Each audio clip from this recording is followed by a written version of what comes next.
Oi gente, eu sou a Duda e hoje nós vamos conversar sobre o conto O Nevoeiro de Stephen King. Tem uma playlist de Stephen King aqui no canal com vídeos sobre vários livros dele e eu vou deixar a playlist nos cards aqui em cima caso você queira dar uma olhada. A última história que eu li de Stephen King foi O Nevoeiro em fevereiro, estava devendo este vídeo aqui no canal. Até porque é um conto que eu gostei muito. Na verdade, seria mais para uma novela do que um conto, porque um conto seria mais curto. E O Nevoeiro tem aproximadamente umas 150 páginas, né? Quase um romance. Este conto foi publicado pela primeira vez em 1980 e depois ele foi republicado no livro de contos Tripulação de Esqueleto, Skeleton Crew, também foi publicado lá fora. Eu vou deixar a capa do livro de contos aqui. E este livro de contos é onde a gente pode hoje encontrar o conto Nevoeiro. É o primeiro conto do livro e eu vou deixar o link para a compra deste livro aqui embaixo no box de informações, caso você se interesse em adquiri-lo, e comprando por esse link abaixo você ajuda o canal. Então, sobre o Nevoeiro, sempre foi uma das histórias que eu mais tinha interesse em ler de Stephen King. Eu adoro climas de história pós-apocalípticas ou apocalípticas, né, quando está acontecendo aí um fim de mundo, meio que um fim de mundo, né. Aqui a gente tem, na verdade, uma família, o conto começa com uma família que vê de sua casa, ali próximo a um lago, um nevoeiro se aproximando. Tem uma tempestade de raios na noite anterior, uma tempestade muito forte que até quebra a janela da casa. E no outro dia tá um caos a cidade, né, que se passa numa cidadezinha no Maine, que o Maine é o estado de Stephen King, e ele cria aí em suas histórias várias cidades fictícias para ambientar. No dia seguinte ao da tempestade de raios, o nevoeiro ainda está bem distante, mas se aproximando da cidade. E tá aquele caos já, né? Vários fios no chão, postes caídos, árvores caídas, a casa toda destroçada por conta das janelas quebradas. E aí a gente tem o foco neste pai de família, que é o David. Ele tem um filho pequeno, o Billy, e sua esposa, Stephanie. Na manhã seguinte, ele resolve ir até o supermercado, porque está precisando comprar algumas coisas. E já naquele clima pós-desastre natural, né, que já que a tempestade de raios meio que destruiu boa parte ali aos arredores, ele fica um pouco receoso em sair de casa, tem vários fios soltos, e ele percebe algo esquisito no ar, né? Especialmente aquele nevoeiro se aproximando. Então ele tem assim um pressentimento de que talvez seja melhor a esposa ir junto, e ele convida a esposa a ir até o supermercado. Mas a esposa diz que vai ficar por ali, arrumando umas coisas, e ele não tem exatamente muito em que basear esse pressentimento, então ele vai com o filho mais novo, Billy, e o vizinho. Ele nem se dá tão bem assim com o vizinho, mas tá naquele momento civilizado, né? Eles vão juntos até o supermercado mais próximo, e aí chega nesse supermercado lotado, porque as pessoas, né, contaminadas por o que aconteceu na noite anterior, estão meio que desesperadas para estocar comida. Tá tudo lotado, filas gigantes, os produtos acabando, e já que estão ali, né, vão lá fazer as compras e ficar na fila. Neste momento que eles estão na fila é que as coisas começam a mudar um pouco de cenário. O nevoeiro se aproxima cada vez mais, porque eles demoram no supermercado, e aí vai tomando conta ali de tudo, e aí eles começam a escutar alguns gritos, enfim, se instala o horror da história, né? O horror da novela, do conto. E eles percebem que, na verdade, não poderão sair daquele local. Algumas pessoas saem, aí eles escutam gritos, eles não sabem exatamente o que está acontecendo, porque não dá pra ver absolutamente nada.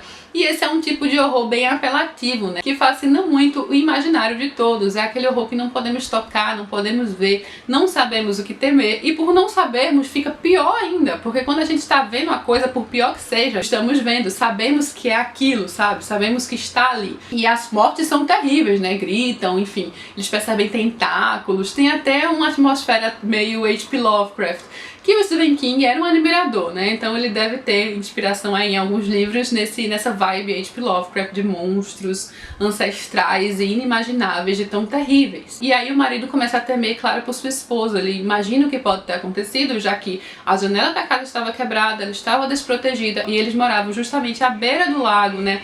Onde o nevoeiro estava se aproximando. Então, o pior lugar possível.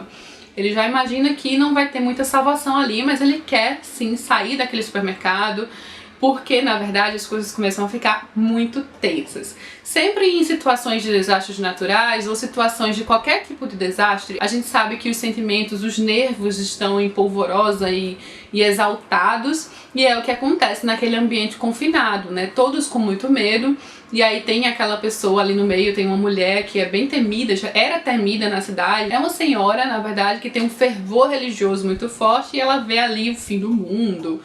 sacrifícios de sangue, enfim, começa a ver um monte de coisa. E o discurso dela, que era muito louco de início, vai contaminando cada vez mais as pessoas que estão ali, né? Porque elas veem que, na verdade, aquilo é um apocalipse, o mundo está acabando, então elas vão querer cada vez mais ficar próximas para poder entender ou se segurar, né, numa válvula ali de escape nas palavras que aquela mulher está oferecendo, né? Por mais horríveis que sejam, o discurso dela, que é muito louco, acaba fascinando alguns. E aí o grupo do personagem, que é o David, vê o perigo daquilo, sabe? Em toda aquela história de sacrifício de sangue, de loucura religiosa. E aí vai se formando esse grupo mais sensato e racional e o grupo dos loucos. E aí no meio disso tudo ainda tem um grupo que é liderado pelo vizinho, que na verdade quer sair dali, acha que tem que sair mesmo, que não vão ficar ali presos pra sempre no supermercado. Eu gosto muito desse tipo de história, tanto pela tensão, pelo medo, assim, mas porque a gente tem essa característica, né, de se colocar nessas situações imaginárias, né, porque na vida real não seria nada legal,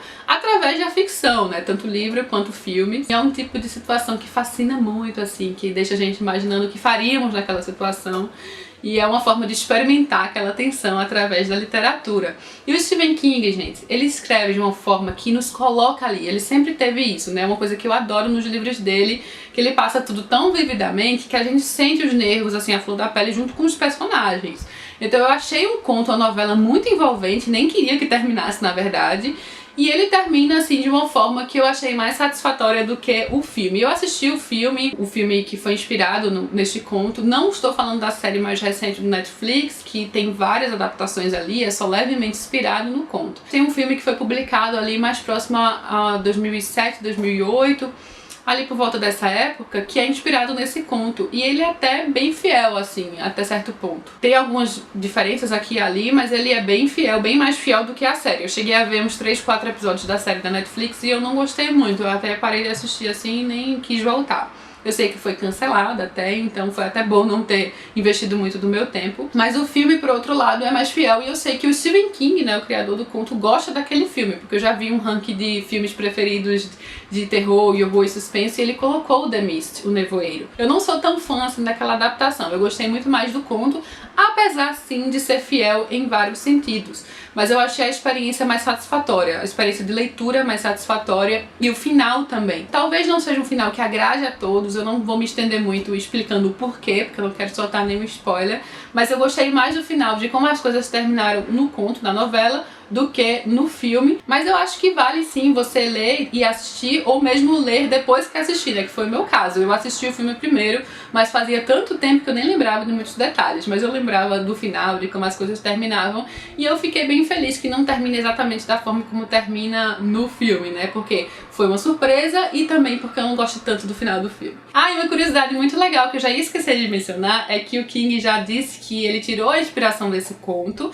dessa novela, depois de uma situação que aconteceu, de uma tempestade de raios que aconteceu lá no Maine. E no outro dia, após essa tempestade de raios, ele foi no mercado com o seu filho. E lá no mercado ele começou a imaginar essa situação, porque ele estava ali pós-tempestade, e aí ele pensou se monstros acabassem surgindo da névoa, sabe? É sempre tão interessante assim, a chama da ideia, sabe? Eu mencionei também sobre isso no vídeo que eu fiz sobre Cujo. Eu pretendo também dar continuidade aos contos do livro, que é um livro bem grossinho, na verdade, né? Então tem muitos contos ainda pela frente. Eu adoro contos, especialmente de autores assim que eu admiro, porque sempre são envolventes. Mas eu gostei do fato do conto do Nevoeiro não ser exatamente um conto, e sim uma história tão longa, porque merecia uma história maior mesmo. E é isso, eu vou ficando por aqui. Espero que vocês tenham gostado do vídeo. Se você já leu o Nevoeiro, conta aqui o que você achou, ou se quer ler. Vamos continuar a conversa nos comentários. E lembrando que eu vou deixar o link para a compra do livro aqui no box de informações. Se gostou, não esqueça de curtir, se inscrever no canal. Um beijo e até a próxima!